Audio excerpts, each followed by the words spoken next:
దేవుడు చెబితే నువ్వు మొగుడు చెప్పి ఏం చేసినట్టు? ఇప్పుడు అమ్మా ఏం చేసినట్లు?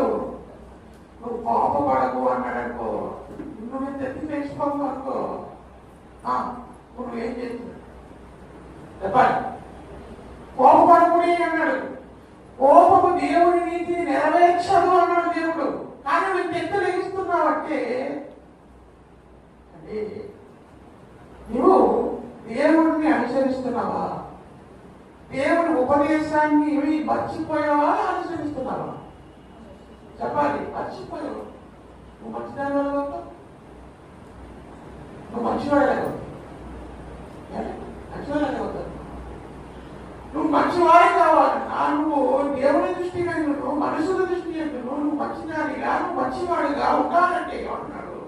నా కుమారుడా, నా కుమార్తె, నా ఉపదేశమును మర్చిపోకు, నా